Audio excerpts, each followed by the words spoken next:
محفل‌های ولایت، فراماسون‌های امامت. این کلمات من قصداً به کار میبرم، تازه کمه، تازه این کلمات اون معنی رو که در ذهنمه ادا نمیکنه.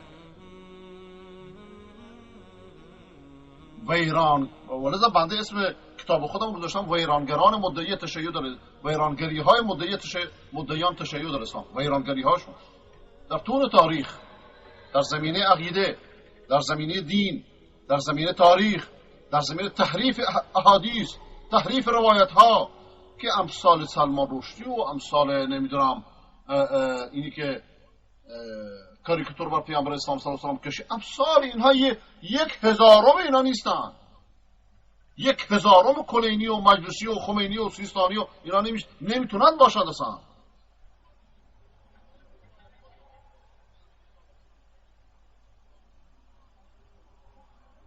و چرا نمیتونن باشن؟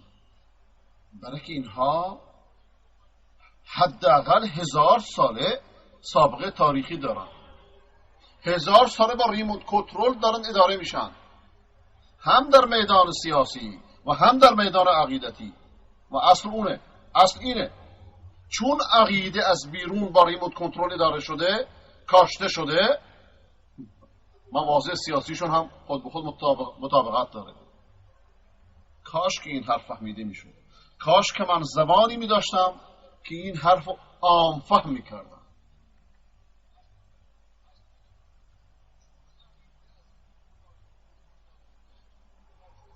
آخوند قزوینی اطلاعاتی معتقده که مثل بقیه همپالاکی های خودش، مثل بقیه جلی های مشرک خودش،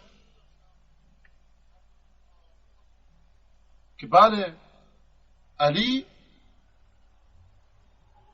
ابوبکر عمر و عاصم و قادر و خائن میدونست، و از روایتی که نقل میکنه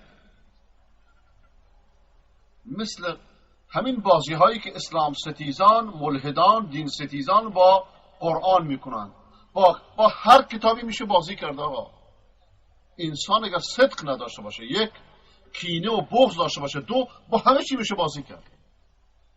اینجاست که میگیم دلها دست خداونده، دست پیغمبران نیست، دست صالحان و نیکان و امامان و هیچ کسی نیستش. خداونده که ما فی ضمیر میدونه. نه آقا، امام ما فی ضمیر میدونه، غیب میدونه. این کتاب صحیح مسلمه، شرح صحیح مسلم از امام نووی، صفحه 314، حکم فی، حدیث شماره 49. این چاپی که بنده در دستم هستش هم چاپ دبیه،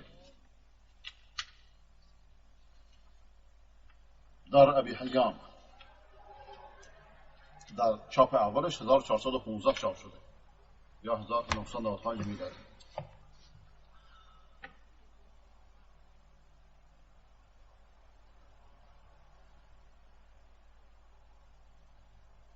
اول حدیث رو بشنویم، بعد ببینیم که کل حدیث رو میشنویم، ببینیم چطوری اینها از یک حدیث یک جمله رو در میارن، با منطق ویل للمصلین باش برخورد میکنن. در قرآن آیه هست آقا ویل للمصلین، وای بر نمازگزاران. اگر کسی اینطوری بخونه تمام شد، پس نماز جایز نیست. چرا؟ چون قرآن گفته وای بر نمازگزاران، یعنی نماز نخونید. همین روشو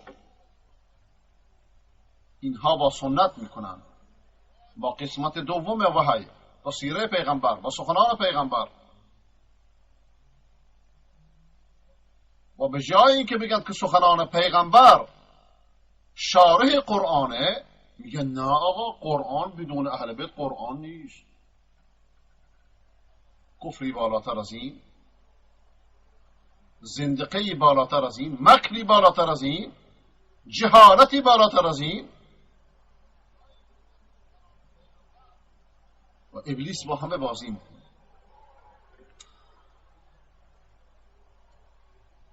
حدثني عبد الله بن محمد بن اسماء تا سندش میگه که مالک بن اوس میگه که قال ارسل الی عمر بن خطاب، عمر بن خطاب رضی الله تعالی عنه قاصد فرستاد پیش من، فجئته، پیشش آمدم، دیدم که در خانهش نشسته تکیه داده. گفت که ای مال، یعنی ای مالک،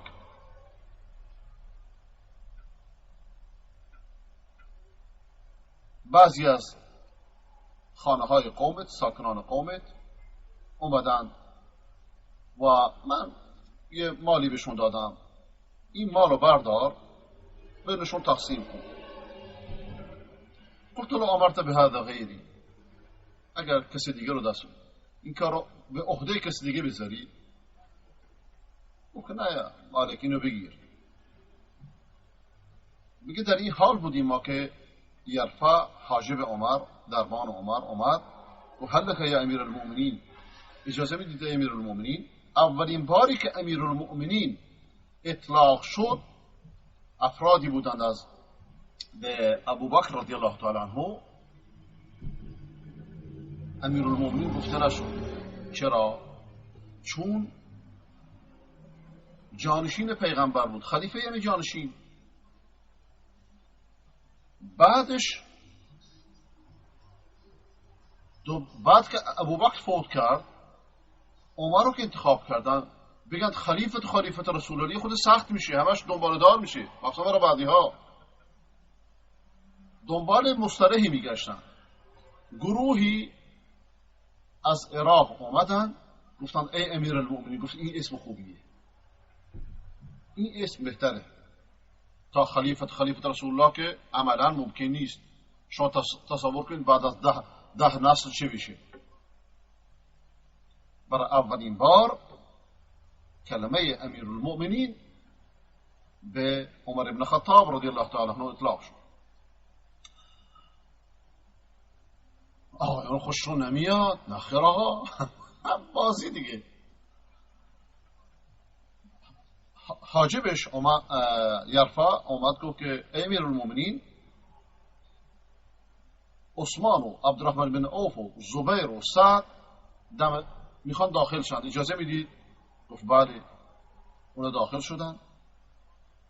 گفت که دوباره اومد گفت علی و عباس میخوان داخل بشن، بفرمان. عباس عموی پیغمبره، حبر امته و مفسر قرآنه، لیکن این آقایون بهش فوش میدن. از خانواده رسول خداست، عموی پیغمبره، عموی انسان جای پدرشه، همچنان که پیغمبر خدا صلی الله علیه و آله میفرماید. او ببین چه فوشایی بهش دادن تو کتاباشون، هیچ کس رو نگذاشتن. فقال عباسش میگه که ای امیر المؤمنین، یا امیر المؤمنین اقتضی بینی و بین هذا الكاذب الآثم الغادر الخائن.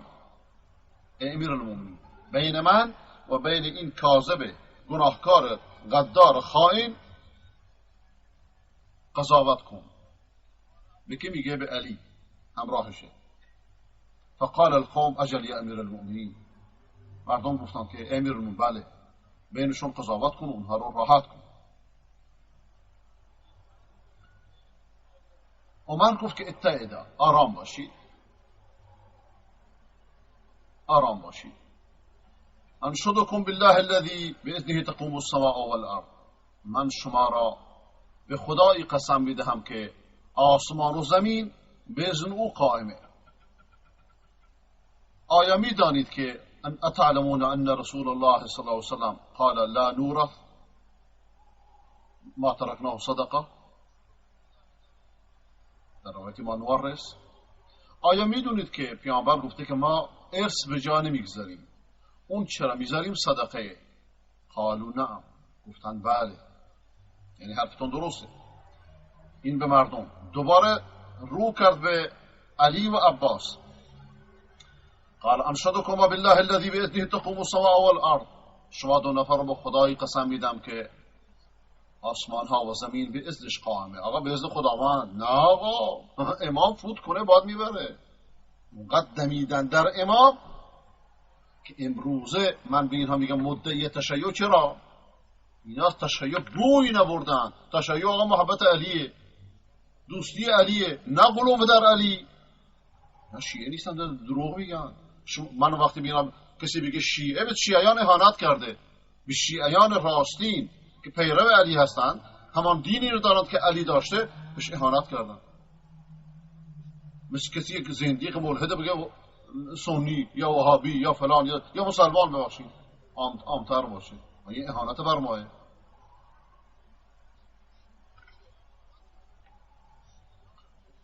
رو به سوی عباس و علی کرد و همین قسم بهشون داد. گفت که شما میدانید، شما دو نفر میدانید که پیامبر خدا صلی الله علیه و آله فرمود که ما صدقه نمیذاریم، ما ارث نمیذاریم، ببخشید اون چی میذاریم صدقه. قال نعم. هر دو گفتند، علی و عباس بله. فقال عمر ان الله جل وعز كان خص رسوله بخاصة لم يخصص بها احدا غیره. خداوند ویژگی به پیغمبرش داده که این ویژگی رو به کس دیگه نداده در بعضی از احکام.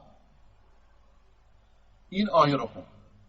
بعد اعوذ بالله من الشیطان الرجیم ما افاء الله على رسوله من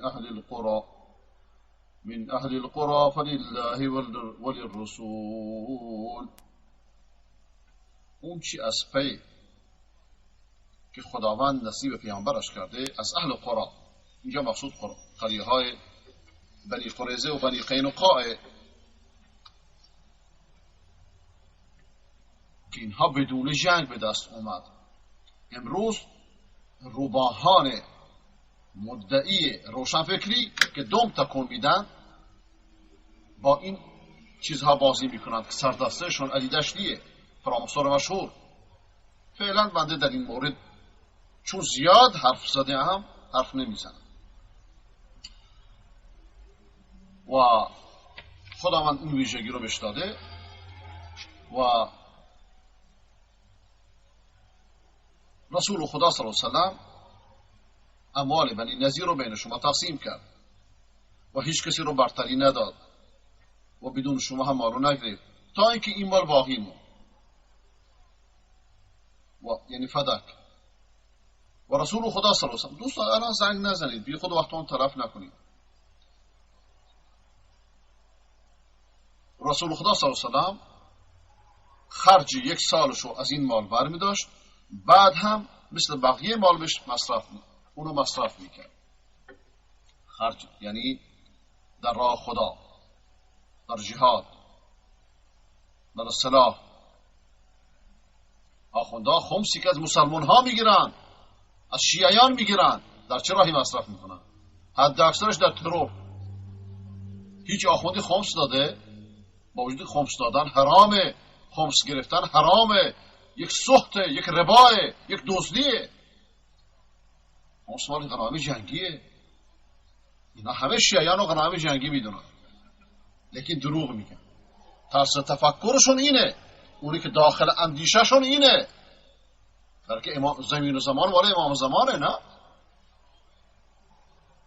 زمین و زمان مال خدا نیست، داده به امام زمان. بونی که ته چهار هفته چاهکنی شروع شده.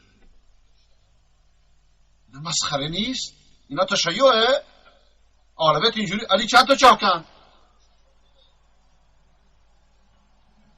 آل بیت چند تا چاهکندن؟ چه نسبت خاک را با عالم پاک. و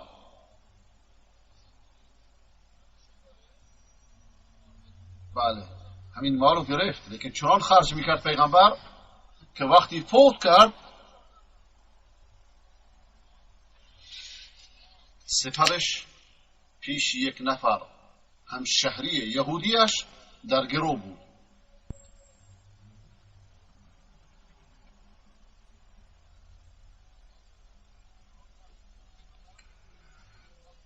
دوباره عمر به قسمش میده. انشدکم بالله الذی باذنه تقوم السماء والارض اتعلمون ذلك. من شما رو به خدایی قسم میدم که آسمان ها و زمین با اذن او قائمه. آیا اینو میدونید؟ قالوا نعم. بله. دوباره علی و عباس رو به همین قسم داد. گفتن بله. گفت که امیر المؤمنین عمر گفت که فلما توفی رسول الله، وقتی که رسول خدا صلی الله علیه وسلم فوت کرد، به رفیق اعلی پیوست، ابو بکر گفت که من جانشین رسول خدا هستم، شما دو نفر اومدید میراثتون را از برادرزاداتون میخواستید و این یکی میراث زنش را از پدرش میخواست. ابو بکر گفت ما نورث، پیامبر گفته که ما ارث نمیذاریم، اون چه گذاشتیم صدقه. فرأیتماه، شما دو نفر فکر میکردید که دیدید که کاذب و گناهکار و غادر و خائن. این جمله رو من میخوام که ببینید با این جمله چطوری بازی کردن. این جمله معنیش چیه؟ والله یعلم انه لصادق بار راشد. خدا میدانه که ابو بکر این جمله تا همه رو کی میگه؟ عمر میگه. قبلا عمر جمله رو تکرار میکنه که عباس نسبت به علی تکرار کرد. والله یعلم، خداوند میدونه که اون صادقه، نیکوکاره و راشده و تابع للحق، پیرو حق. ثم توفی ابو بکر فوت کرد. و انا ولی رسول الله، بعد از اون من دوست پیغمبرم و جانشینش هستم. و ولی ابی بکر، هکذا جانشین ابو بکر، دوست ابو بکر. فرأیتمانی کاذبا آثما غادرا خائنا. همه اینا نقله. علی یک جا این حرف نزده، یک جا علی این سخنو از دهنش در نیامد. سخن خود عمره، اونجا هم سخن عباس به علی. آخوند قزوینی خبیث میاد سخن خود عمر رو بهش برمیگردونه که علی چنین فکر میکرده. اینا رو من توضیح میدم. من میخوام ببینم اصل موضوع چیه، بعد مفصل توضیحش میدم که این جملاتو چطوری باید فهمید، در چه مسیری، در چه سیاقی اینها رو باید فهمید، معنیش چیه.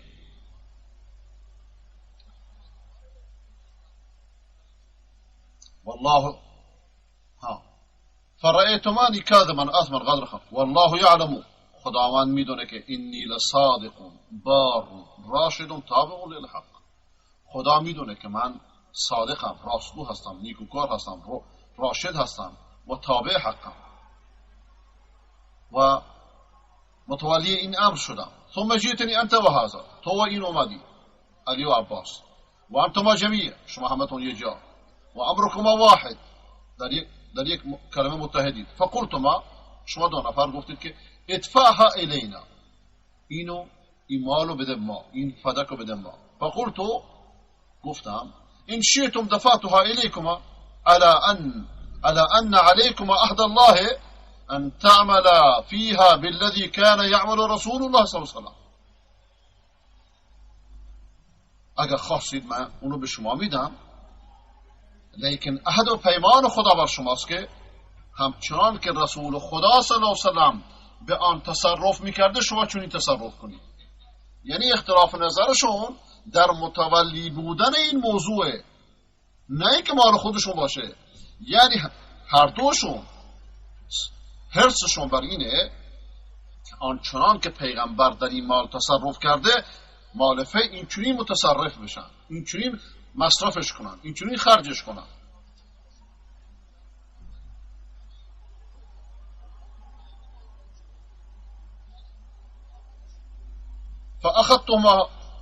فأخذتماها بذلك، و شما چنین کردید. قال اکذلك، چنین نیست؟ گفتن دو نفرشون گفتن چرا؟ یعنی اینو من به شما دادم که سرپرستیش پیش شما باشه و الان همین مالفه شما الان با خودتون اختلاف کردید، عباس و علی با هم دیگه اختلاف کردید. البته این یک ذهن آخوند نمیفهمه ها، چون اینها رو بشرها رو خدا کرده. آقا اینا بشر با هم دیگه اختلاف میکنن، اختلاف نظر خواهند داشت، خیلی طبیعیه. نه آقا این برده پوت کنه آسمانا را. مگه معصوم اشتباه میکنه؟ پس این اسماتو چرا تراشیدن؟ به خاطر این ترهات با عرض معذرت، به خاطر مسخ عقلهای مردم. حالا نه ثم جئتمانی لأقضی بینکما، بعد هم وقتی مال به شما دادم اومدید که من بین شما، من عمر، بین تو عباس و علی قضاوت بکنم. ولا والله لا اقضی بینکما بغیر ذلك، من بغیر از این در میان شما حکومت به خدا قسم نمی کنم تا قیام قیامت. فاین اجزتما عنها فردوها الی، اگر از این کار عاجزید مالو بازگردونید.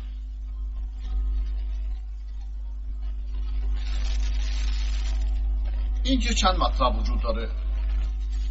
وقتی که عمر عباس میگه که اقضی بینی و بین هذا الکاتب تا آخر جمله، بین من و بین این دروغگو یعنی علی رضی الله تعالی عنه قضاوت کن. معنی این حرف چیه؟ بعضی از علما میگن که اینجا جوابش حذف شده. این دروغگو اگر انصاف نکنه، و قاضی عیاض از امام مازری نقل میکنه که ظاهر این لفظ نه به عباس شایسته و نه به علی، و امکان نداره همطور به ظاهر لفظه مقصودش این باشه. درسته که ما هیچ کسی رو معصوم نمیدونیم. اگر راه تعویل همش بسته شد باید راویان رو متهم بکنیم، ولذا بعضی از نسخه ها کل این روایت رو حذف کردن. بعضی نمیگه، بعضی از مردم میگه. و امام مازری میگه که اگر این لفظ رو لابد اثبات بکنیم و تصور نکنیم که این وهم از رواته، بهترین چیزی که میشه حملش کرد، تفسیرش کرد، اینه که حضرت عبدالله ابن عباس این حرف رو به حضرت علی ابن ابی طالب از باب به اصطلاح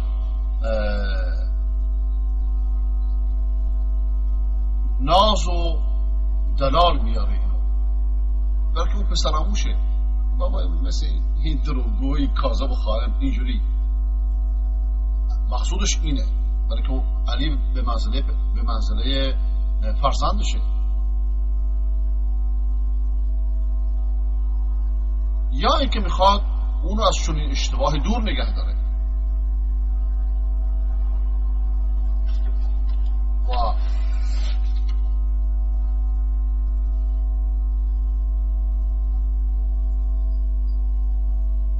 گاهی در شخصی اختلاف نظر میشه. مثلا عرض میکنم یک نفر حنفی مذهب خوردن آب انگور جایز میدونه، یه نفر شافعی مذهب حرامش میدونه. در پیش اون حرامه، در پیش این جایزه، بلکه هر دوشون در باب تعویل وارد میشن. چون این تعویل های لازمه. چرا؟ برای اینکه این موضوع در مجلس عمر رخ میده و همشون در انکار و منکر حریصن. چطور ممکنه چون این حرفی رو عمر نشسته، عثمان و سعد و زبیر و عبدالرحمن، هیچ کسی این حرف انکار نکنه؟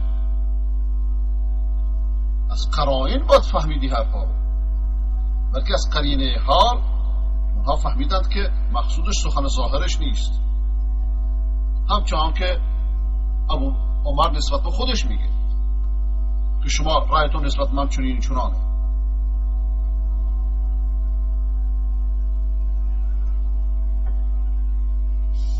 این از یک طرف. از طرف دیگه وقتی هم که خلافت به خود علی مرتضی رضی الله تعالی عنه رسید هم در این موضوع تغییری نداد.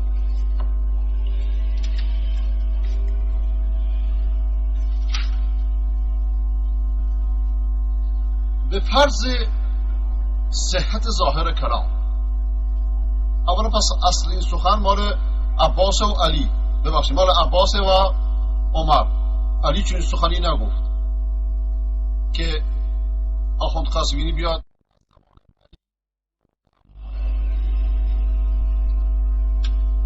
از ظاهر این سخن واضح البطلانه، ظاهر الفساده.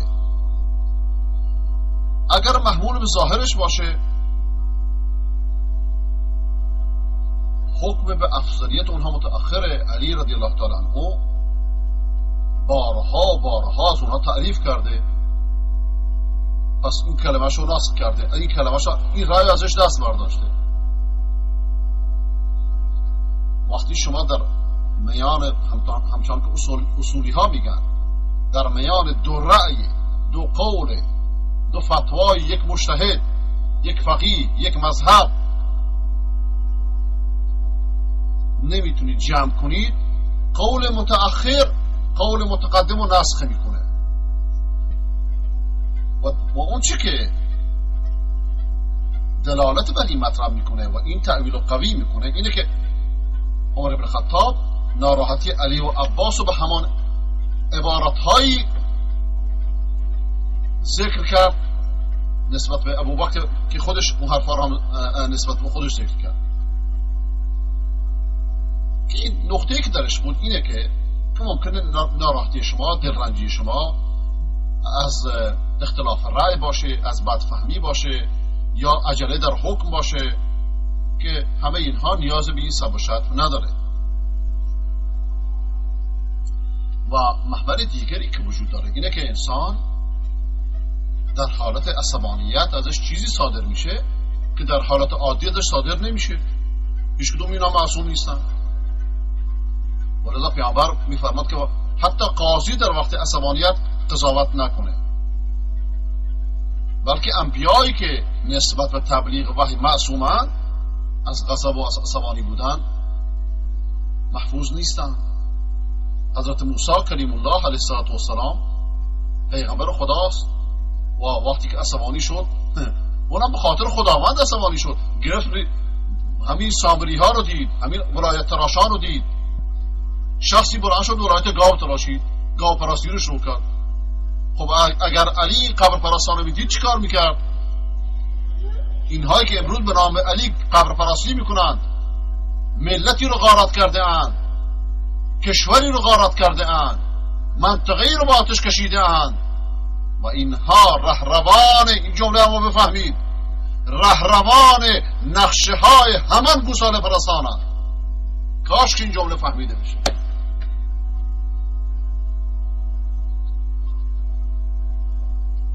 وقتی که موسی علیه السلام عصبانی شد گرفت ریش برادرش هم پیغمبر را کشیدش.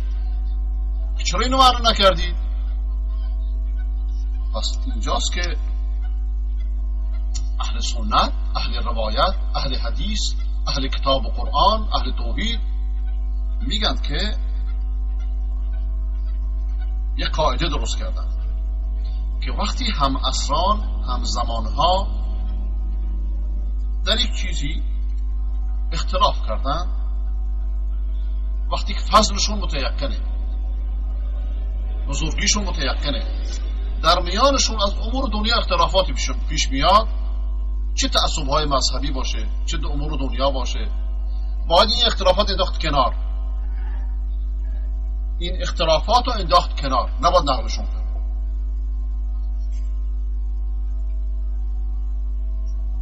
و فرض کنیم آقا حضرت ابن عباس در حالت عصبانی بودن این چیزی گفت، لیکن صدها موضعش این رو رد میکنه، صدها موضعش نسبت به علی، نسبت به ابوبکر، نسبت به عمر برعکس این رو ثابت میکنه. و همچنین علی بعد آخوند ابلیسی یا آخوندهای ابلیستری یا مثل خودش بیان اینو اصل قرار بدن و صدها نمونه بارز از فضل و فضایل اونها رو منکر بشن.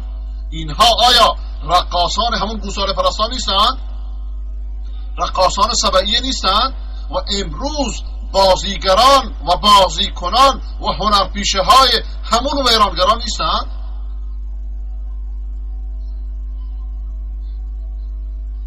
علتی را که مواضع سیاسیشون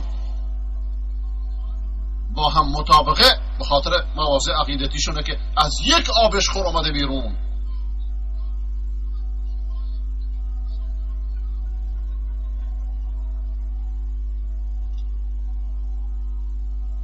بعد هم اگه فرض کنیم این سخن به ظاهرش هم شده باشه، در روایتی هست که علی و عمر هم دیگه رو ثابت کردن، این تعال به خودشون باز میگرده. اگر یه ناصبی، یک دشمن اهل بیت که الان نیست ناصبی در دنیا، الان وقتی شما کلمه ناصبی رو میشنوید به جمهور رافضیان امام تراش به جمهور مسلمانان میگن، لیکن به بازی تخت تخت تخت اینجوری موشک بازی میکنن، قایم بازی میکنن، قایم موشک بازی میکنن که هم شیعیان رو بفریبند هم سنیان رو بفریبند. الان در دنیا ناصبی وجود نداره، دروغ محضه. یک مسئله سیاسی بود بین امویان و عباسیان، امویان و علویان، اونم حل شد. مسائل سیاسی همیشه ادامه داره. اگر یه ناصبی بگه که اگر این الفاظ ما به ظاهرش حمل بکنیم، علی همچنان که در روایت عقیل از شهاب اومده که استبا با هم دیگه سب و شتم کردند علی و ابن عباس، یا در روایت شعیب و یونس اومده فاستبا علی و عباس، علی و عباس سب و شتم کردن با هم دیگه. اگر یک ناصبی دشمن علی و اهل بیت بگه که علی عمویش را سب و شتم کرد و عموی هر انسانی هم مثل پدرشه و عموی پیغمبر را هم عموی خودش و هم عموی پیغمبر را، و پیغمبر هم فرموده که عمو رجل سنو ابی، عموی شخصی به مثابه پدرشه و کسی که عمویش را سب و شتم کند گویا که پدرش را سب و شتم کرده. پس بنا به زعم ناصبی میگه که پس علی از دو جهت فاسق، نعوذ بالله، خاکم بدهن، هم از جهت این که پدر خودش رو ثابت کرده، هم از جهت این که پدر پیغمبر رو ثابت کرده. این منطق درسته؟ این حرف درسته؟ میشه این حرف رو ظاهرش نقل کرد؟ مفهوم کلام زندی قزوینی که این استدلال ها رو نمیفهمه اینه.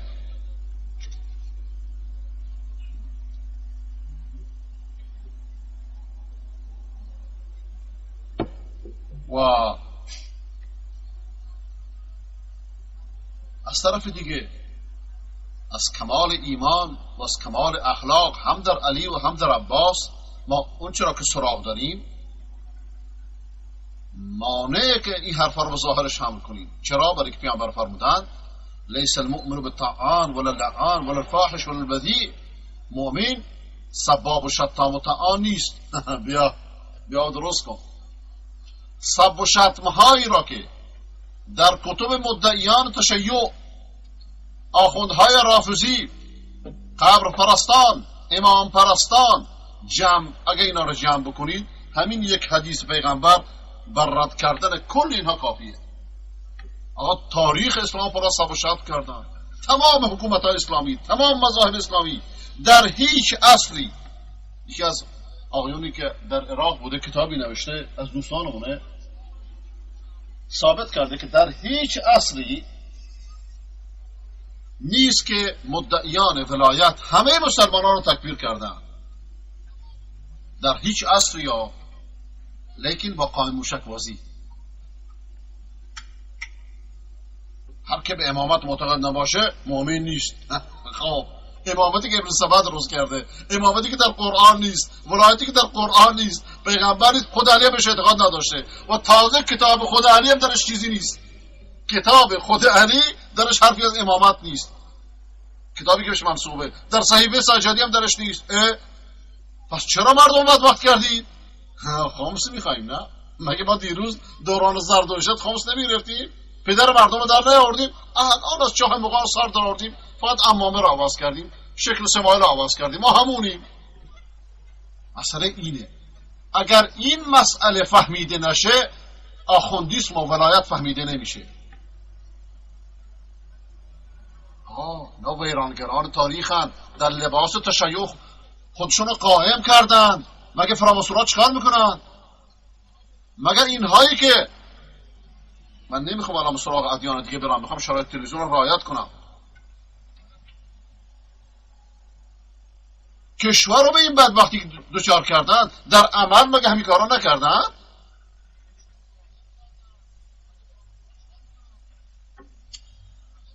بعد اگر یک ناصبی بگه خب بابا پس علی انسانی که امور رو نمیتونه خوب تشخیص بده، چطوری میاد سر خونه‌شو میاد فاش میکنه، اسرار آل بیت پیغمبر رو فاش میکنه در میان مردم که به سر زبانها بیفته، بگن که علی و عباس با هم دیگه سب و شتم کردن و اون هم در پیش دشمنترین دشمنان اهل بیت بره که عمر باشه. به قول شما حدیث که یک حدیثه، چرا این یک جمله شو برمی‌داری بقیه میندازی دور؟ چرا روایت را از اهل روایت و با فهم اهل روایت نمیفهمید؟ برای که کوک شده اید بر بازی، بر تخریب، بر ویران کردن. آخوندهای خدا نترس، از خدا بترسید. این اندیشه هاست که جامعه رو ویران کرده.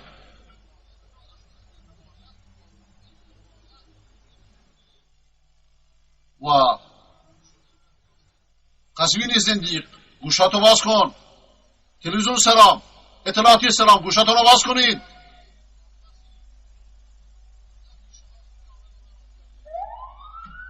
آیا علی رضی الله تعالی عنه و عموی پیغمبر بر مبنای فهم شما که چنین گفته حمله به ظاهر میکنید، لفظو به چنین درجه ای از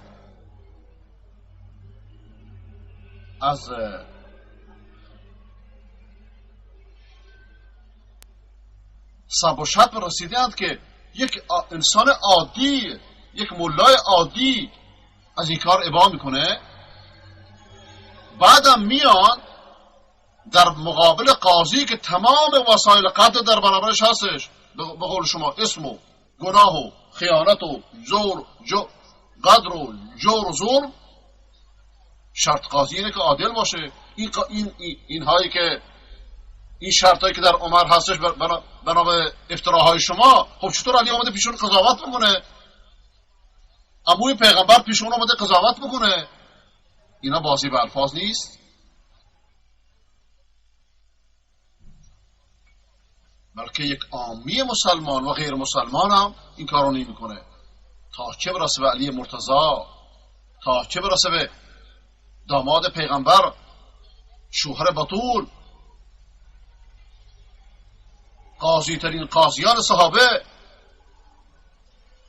وقتی که پیغمبر ویژگی های صحابه رو ذکر میکنه، اشدهم فی امر الله عمر، اصدقهم ابو بکر، اکثرهم حیاء عثمان و اقضاهم علی و اقراهم زید و هکذا. هر کدوم به صفت خودش ذکر میکنه. صدیق ترینشون ابو بکره، شدید ترینشون در راه خدا عمره، با حیاترینشون اکثرهم حیان عثمانه، قاضی ترینشون علیه، قارئ ترینشون زیده و هکذا. و این خطبه را در سراسر جهان اسلام میخونن. ولذا وقتی که در زمان شاه بعضی از مسئولین می اومدند خطبه برادرم رو میشنیدند، مولانا عبدالعزیز مولازاده، خداوند ایشون رو رحمت کنه، و مرده های موحدان را، وقتی این خطبه رو میشنیدن گفتن عجیبه، این آخوندا به ما گفتند که شما ضد دشمن اهل بیتی، شما که بر اهل بیت درود میفرستید، که چطوری ذهن مردم رو کور کردن؟ چرا نمیذارن بر اهل سنت مسجد درست بشه در زاهدان، در تهران؟ این افتراگر که میگه تهران 200,000 بیشتر نیستند که وقتی اهل سنت 200,000 بیشتر نیستن، اولا چطور شد که آقای خمینی یک زمین به اسمشون ثبت کرد برای مسجد، برای فریب دادنشون؟ برای 200,000 کسی مسجد نمیده که بعد البته خودش هم منع کرد به دروغ. خدا میبخشه و نعوذ بالله بخیل دستش زیر نگه میداره. و اون میگفت بله. بعد رئیس شهرداریشون که از دوستان آقای بازرگان بود اتفاقا اون موقع نمیذاشت. بعدها چند سال که گذشت، الان اسم رئیس شهردار شاید هم نیستش، شهردار بعد از انقلاب، توی کنفرانس اسلامی مهندسین در تهران ورق برگشته بود، خود اینا مظلوم شده بودن. من همین سوال مطرح کردم، دست پاچه شد، اصلا نتونست چطور جواب بده، چون الان دیگه ورق برگشته بود. چطور شد به این 200,000 نفر مسجد داد؟ مگی شما که خامنه ایتون ادعا میکنه ولی فقیه امر مسلمین که زردشتیان هند وطن اولشون ایرانه و بعد از این بیان خامنه ای محفل زردشتی از هند منتقل شد به تهران. چطور شد اینا ایرانی هندیایی که 5 قرن قبل 6 قرن قبل از دست جنایتکاران صفوی فرار کردند و رفتند؟ چطور شد اهل سنت در ایران هموطنان درجه اول شما نیستن، درجه دهم هم نیستن؟ آقا به فرض که 200 نفر باشن، 200,000 نفر باشن، اگرچه چنین نیست. تعداد اهل سنت در تهران از همه اقلیت‌های مذهبی مجتمعاً یک جا بیشترند. یهود و نصارا و زردشتی و سیک و هندو همه رو یه جا جمع کنید، اهل سنت تعدادشون بیشتره.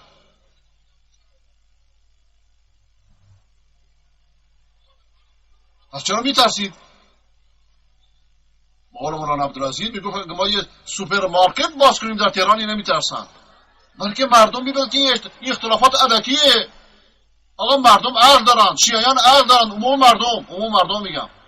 وقتی بنده میگم شیعیان یعنی عموم مردم. وقتی میگم رافضیان، مدعیان تشیع، کذابان ولایت، اینایی که میشنوید این مصطلح، اینا رو آخونده و حوزه ها میگن. تا بین مردم بین اینها جدا فرق قائل بشن، به مردم باید احترام کرد، اینها رو باید اهانت کرد. اینا دزدان ملتن و لذا جرأت رو در روی رو ندارن، جرأت مناظره رو ندارن، جرأت گفتگو رو ندارن، بلکه در میان مردم رسوا میشن. وقتی شما تصور کنید، من الان شنیدم آقا سفارت اندونزی که یک سفارت خارجی است، وقتی برای نماز مشخص کرده 2,000 نفر میرفتن نماز میخوندن. اعضای سفارت 2,000 نفر نیستند که. وقتی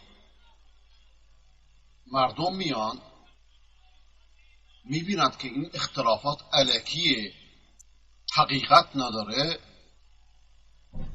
از دام آخوند میان بیرون، با عقل خودشون فکر میکنن.